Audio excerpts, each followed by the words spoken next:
सर्व बांधवांना जय शिवराय।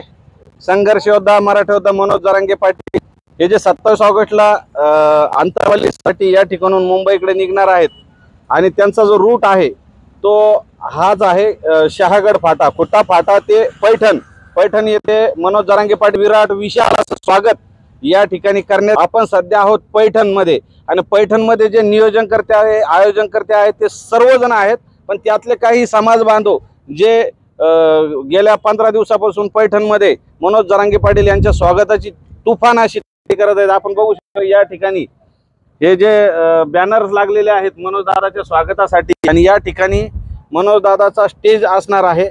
तर आपण आता बघू शकतो हे सर्व बांधव आणि या ठिकाणी अत्यंत उत्साहाचं वातावरण आहे। मनोज दादा 6 कोटी मराठ्यांसह जे मुंबईला निघणार आहे आणि त्याची या ठिकाणी यांना स्वागताची जी संधी मिळणार आहे त्यामुळे अत्यंत उत्साहाचं वातावरण आहे।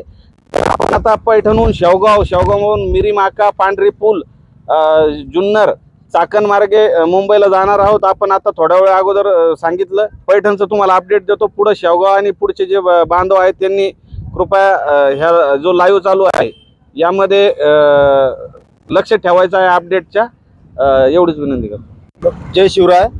पैठण शहरामध्ये ज्यावेळेस दादांचं आगमन होणार आहे इथं स्टेज दिलेला आहे व सर्व समाज बांधवांसाठी 50,000 पाणी बॉटल व 30,000 1 लाख पाणी बॉटल आणि 30,000 चिवडा पाकिट ठेवलेलं आहे व भव्य असं स्वागत समाज बांधवाच्या वतीनं करण्यात येतं। साधारण किती लोक जातील बरं मुंबई स्टेशनला? साधारणतः आमच्या पैठण तालुका व शहरवासियाच्या इथून कमीत कमी 5 लाख समाज बांधव निघणार आहे। मागच्या वेळीपेक्षा यावर्षी जास्त गर्दी मुंबईमध्ये होईल असं वाटतं? मागच्या वेळेसपेक्षा यावेळेस जास्त समाज बांधव येणार। काय कारण? काय कारण सरकारने फसवलं त्यामुळं समाज बांधव पेटून उठलेला आहे। काही जण म्हणते उत्साह कमी झालाय, आता जास्त काही लोक येणार नाही। उत्साह वगैरे काही कमी झालेला नाही। हे खोटे न्यूज पसरवणारे समाज माध्यमातले जे लोक नाही का ते खोटी न्यूज पसरवतात का दादा माग समाज नाहीये, दादा माग कोणी राहिलेलं नाही। आता त्यांना येणाऱ्या 27 तारखेला इथून निघणार आहे त्यावेळेस कळणार आहे का दादा माग किती समाज आहे। मुंबई पूर्ण जाम होईल का? मुंबई पूर्ण जाम होणार आहे। काय वाटतं बघा? 100% यावेळेस आधीपेक्षा जास्त प्रतिसाद राहणार आहे दादांच्या मुंबई आरक्षणाच्या मोर्चासाठी। कारण आतापर्यंत बघितलं तुम्ही सरकारने ज्या वेळेस खोटी आश्वासनं दिलेली आणि दादांना फसवण्याचं काम हे सरकारने केलेलं आहे। पण मागच्या वेळेस वाशीमधूनच वापस आले होते, यावेळेस होईल? नाही, यावेळेस बिलकुल नाही। यावेळेस करो या मरो आरपारची लढाई आहे यावेळेस। आरपारची लढाई किती गर्दी होईल?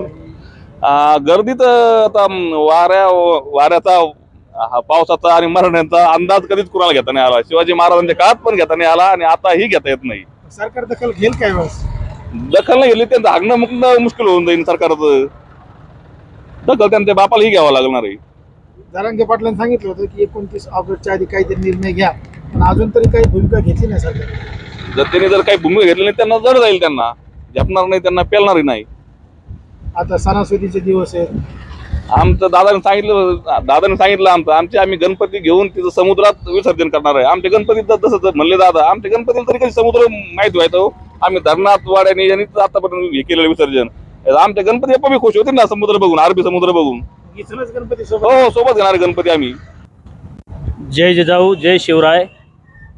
संघर्ष योद्धा माननीय श्री मनोज दादा जरांगे पाटील हे जे मुंबईला 27 तारखेला आंतरवाली सराटी येथून निघणार आहे, तर त्यांचा जो ठरलेला रूट आहे आपला पैठण शहागड मार्गे आमचा तालुका जो आहे हा पहिला स्टॉप असल्याने येथे संघर्ष योद्धा मनोज दादा जरांगे यांच्या स्वागतासाठी समोर 20 JCB असणार आहे, ज्यामध्ये फुलं वगैरे असणार आहे व एक मोठा क्रेन हार व समोर स्टेज असणार आहे आणि डॉक्टरांची एक वैद्यकीय टीम इथे असणार आहे, जे की आणि 12 ॲम्ब्युलन्सचे आम्ही नियोजन केलेलं आहे।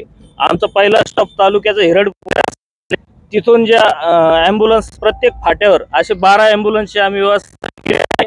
त्यानंतर जे फिटर गाडी काही नादुरुस्त झाल्या समाज बांधवांनी किंवा काही अडचण आली तर 2 व्हीलरची जी फिटर असोसिएशन आहे, 4 व्हीलरची जी फिटर असोसिएशन आहे, हिरडपुरी ते शेवगाव कुठल्याही गाडी बांधवांच्या गाडीला अडचण आली किंवा काही नादुरुस्त वगैरे झाली टेक्निकली आला तर आपले जे फिटर असोसिएशन हे मोफत त्यांची सुविधा त्यांना उपलब्ध करून देणार. आणि दुसरी गोष्ट, येणारे जे नांदेड, हिंगोली, परभणी हे जे जिल्हे आहेत हे मनोज दादांसोबत आमच्या तालुक्यातून याच रूटने येत असल्याने या समाज बांधवांसाठी आम्ही पैठण तालुका सकल मराठा समाजाच्या वतीने 1 लाख पाणी बॉटल व 30,000 चिवडा पाकिट अशी व्यवस्था केलेली आहे. व हे सगळं सुविधा सर्व समाज बांधवापर्यंत पोहोचवण्यासाठी मोठ्या प्रमाणात स्वयंसेवक देखील आम्ही नियोजन केलेलं आहे तालुक्यात. आता ह्याच्या काही गाड्या बिघडल्या किंवा नादुरुस्त झाल्या तर हे संपर्क कसा साधायचा तुम्ही? आता आम्ही 1-2 दिवसात हेल्पलाईन नंबर आमचे व्हायरल करणार आहे आणि ठिकठिकाणी प्रत्येक फाट्यावर बॅनर जे लावणार आहेत बांधव, त्या बॅनर मध्ये सुद्धा आम्ही नंबर टाकणार आहे. आता जे दुसरी मंडळ किंवा ओबीसी मेळावे असतील किंवा अन्य गोष्टी असतील हे यांचं राजकारण साधण्यासाठी करतोय, पण आम्हाला लेकरा बाळांच्या भविष्यासाठी मराठी शपथ दिलेली मनोज दादा आम्ही मुंबईला जाणार व जोपर्यंत मनोज जाधव परत येत नाही तोपर्यंत एकही मराठी हलणार नाही. काय वाटतं घेईल का सरकार? घ्यावाच लागेल, कारण आमचा नेता खंबीर आहे. जर सरकारने मान्य नाही केलं तर त्या सरकारच्या मानगुटीवर पाय देऊन घेण्याची ताकद आमचा नेता ठेवतो. आमच्या नेत्यावर आमचा विश्वास आहे आणि एकही मराठा मनोज दादा जोपर्यंत मुंबईतून परत येत नाही एकही मराठा मुंबईतून परत येणार नाही. आमचे आता मित्र जे बोलले त्यावर आम्ही सहमत आहे आणि आम्ही मनोज दादा सोबत आम्ही 100% खंबीर. जोपर्यंत दादा येत नाही तोपर्यंत आमची अशी मागणी की आम्ही मुंबई सोडणार नाही. आरक्षण घेतल्याशिवाय आम्ही मुंबईहून परत येणार नाही. ही काळ्या दगडाची आडवी रेघ आहे आणि शासनाने याची दखल घ्यावी. आता एका तालुक्यातून जर 5 लाख लोक जात असतील, 288 मतदारसंघातून मुंबईतून जर लोक गेले तर मुंबई राहणार नाही. याची दखल शासनाने घ्यावी ही आमची नम्र विनंती देवेंद्र फडणवीस, अजित पवार, शिंदे साहेबाला आहे की आम्हाला मराठा आरक्षण हे त्यांनी आम्हाला याची आमची विनंती. 100% आमच्या मुंबईला सण आहे. गणपती मुंबईला राहणार अरबी समुद्रात. आज लक्षात घ्या तुम्ही, हे जसं म्हणलं आमचं बोल की घरातून एक माणूस जाणार, काळ्या दगडाची आडवी रेघ आहे. प्रत्येक घरातून एक माणूस गेला तर तोच मारणार. नाही, तुम्ही बघू शकताय पैठण तालुका ही साधू संतांची भूमी आहे, दक्षिण काशी आहे.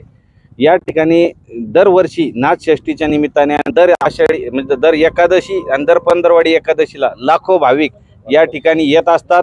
आणि पैठण इतकं उदार मनाने येतं, जसं पंढरीच्या पांडुरंगाला दर्शनाला जे वारकरी येतात त्यांना जसं त्या ठिकाणी राहण्याची वगैरे सोय आहे, त्या पद्धतीने सगळ्यात पहिले एंट्री मनोज दादाची म्हणजे शहागडहून निघाल्यानंतर पैठणमध्ये होणार आहे. आणि पैठणला विराट असं स्वागत मनोज दादाचं करण्यात येणार आहे. आणि या ठिकाणी एक अजून सामाजिक बांधिलकी आम्ही चोटपर सांगतो, आम्ही आमच्यासोबत मुस्लिम, दलित, धनगर, बंजारा, आदिवासी 18 जाती आहे.